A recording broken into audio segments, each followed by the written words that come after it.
Hope you enjoyed it. And we hope you liked the presents, especially from me.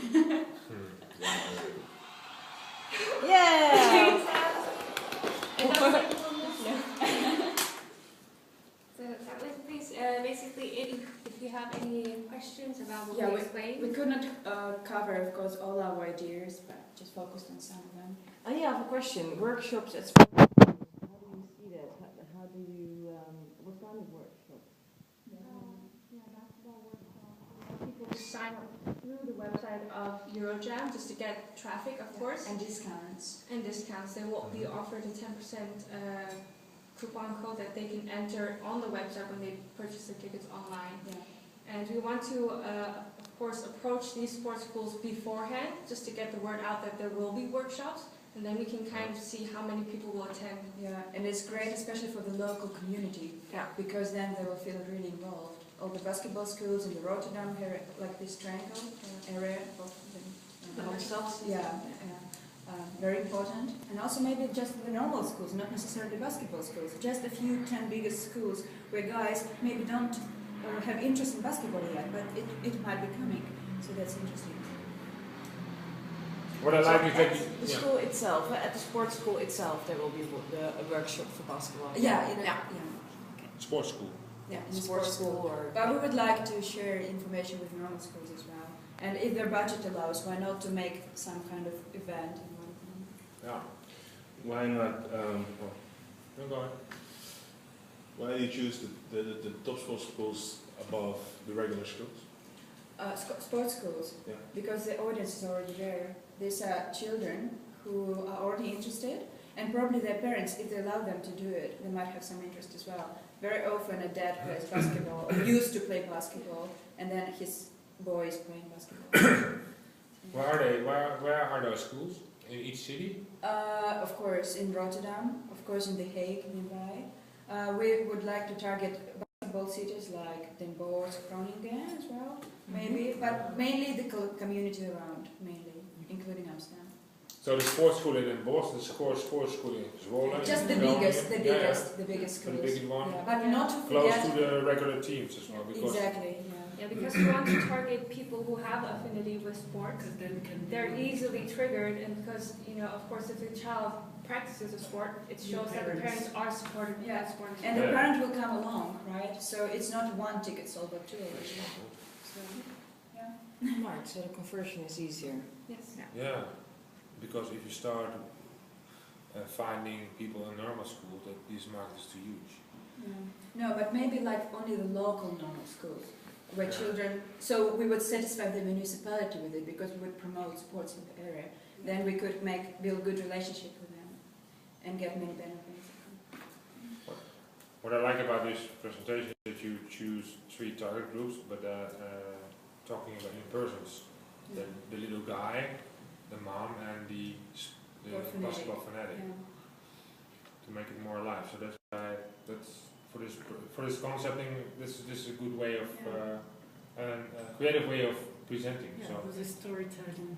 that's a compliment. Thank you. Sorry for the music. They asked me to dance. No, that was planned. That was planned. No, don't worry about it. Yeah, well, he has no complaints anymore.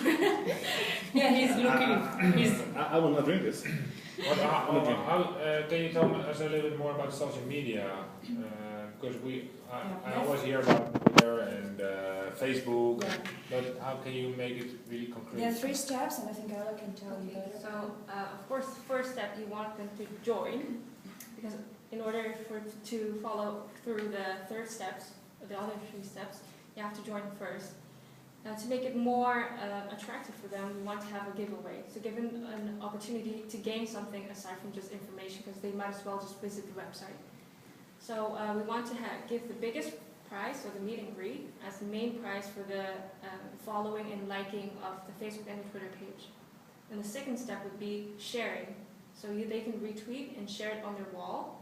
And also we can have an event invitation that will give a good estimation of who will be attending the actual event. So they can choose, I'm attending, maybe attending, or not attending. And this is also a way for them to invite friends from Facebook. So if they invite 10 friends, they automatically make chance to win a goodie bag or VIP tickets. So that will maximize, of course, the exposure. If they share it on the wall, all of their friends will see it as well. And how do you differentiate VIP for sponsors and high-profile businessmen and other people, and VIP feel for children of, let's say, 14 years old who want their tickets on Facebook? I mean, would you put them all together in a VIP lounge and have a party? There will or how not would be you- so many. No, there will be really emphasize on the exclusivity, so they will only have maybe 5 chances to win a VIP ticket. Yeah. So yeah, So these kids It's will very, very narrow. Yeah, but there will also be volunteers in the, for example, at the after party. So these volunteers, they're younger, of course, like people of our age, for example. So they can create a kind of a between bridge, you know, between two groups. So it will be posh, but it will be also democratic in a way. So it will not be only for adults in the title. Okay. If you listen, you're a social media expert, yeah? First of all, I like the presentation. I don't know if you want to feedback to them or to you or whatever. To them. I liked what I've seen in the book so far. I wasn't able to read everything thoroughly yet, both documents. This is the second document. It was Oh, yeah, this is the concept. very detailed. Again, you will get the more elaborate feedback when I have a chance to really absorb and go through it. The ideal situation from your concept is Rotterdam. yes. We also need to think about timing issue, because we can also do Eurojam in a certain amount of time. Yeah. And one of the first checks we need to do is find out if it's available. If it's not available, then we need to have an option Yeah. B, even an option C. Because the NCAA teams can only come in July and August. There's no time window. Yeah. And I know Rotterdam Topsport very well. In that period, they have a lot of events, a lot of different sports. So just to make sure everything that you've put in here, that it will also be, how you say it, usable, is to have not a breaking point on this one hall. Yeah. So that everything that you've put in there is also applicable to Zwolle or to Leiden or to, it needs to be incorporated in this scenario.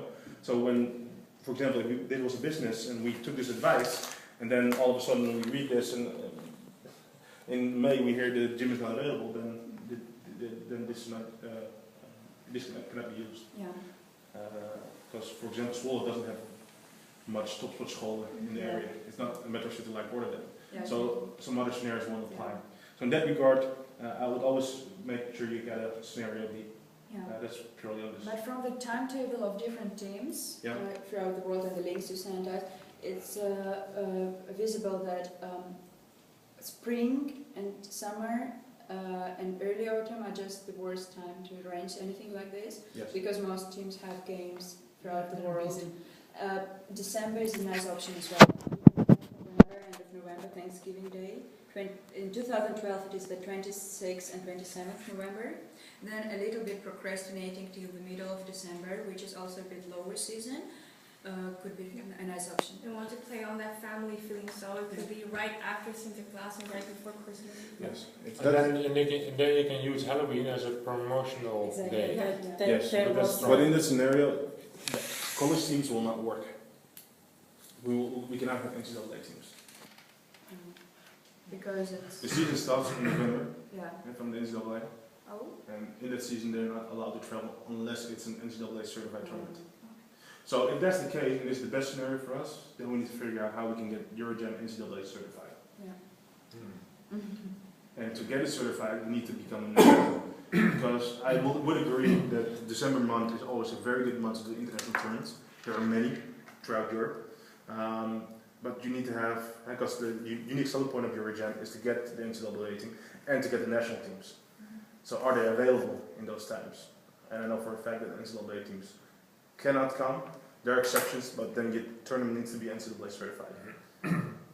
Because also in the United States they have a Christmas break, and in the Christmas break the team is allowed. But a feeling I got from NBA is that it's actually end of the season for American teams. No, the NCAA is something different than the NBA. Ah, okay. The NBA, the reason why it played out this way, because the NBA is right on the lockout in the strike. Yeah, no, okay. So therefore, all these NBA players were this Eurojam. Yeah. If they were still under contract with the teams, they were less likely to come. Yeah. So therefore, it's much more valuable to get those NCAA teams, because the NBA is not certain. Because even if you get 3 national teams, not all NBA players would probably come if they were under contract. Yeah. But now, right now they weren't under contract, that's why all the teams that came to the first edition of Eurojam, all the NBA players were present, which gave us tremendous buzz from a PR standpoint. Yeah. So we need to calculate that in. So then we really rely on the college team, which also gives the Eurojam concept perspective, because it's not only, it can also apply not only on basketball, but also in the future on other sports. Yeah. Okay, so you talked about 3 PR moments, logistics, target groups, personas, and with the target group also on social media and workshops. I miss a little bit in here, like the communication strategy a little bit. I know that social media is part of the communication, but what else? And PR is also part of it. Events, of course. These events connected to PR and press party and everything. It's part of the communication strategy. And for promotion, could you say a few words?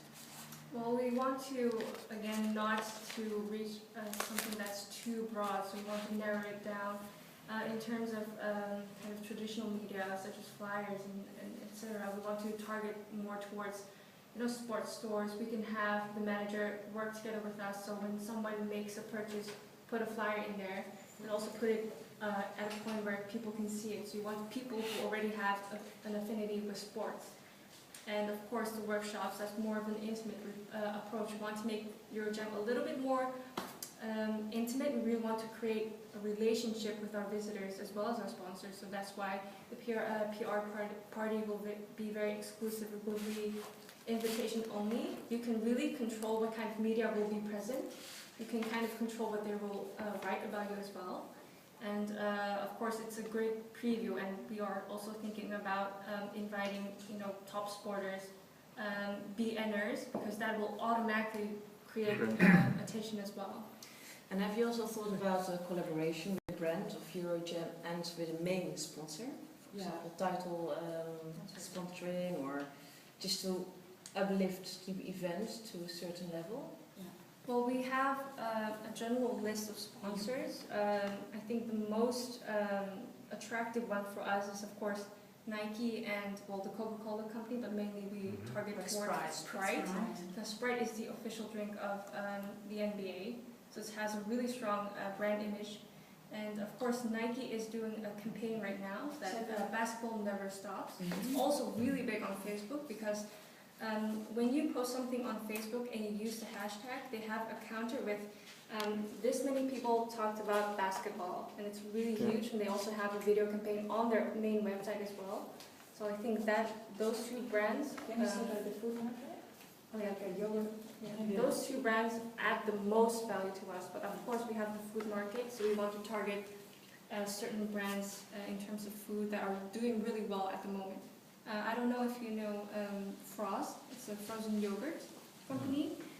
They only exist 1 year, but they have tremendous media attention because they work very closely with their consumer, but also very close with social media. So they invite people to taste their things. They update their Facebook at least once a week.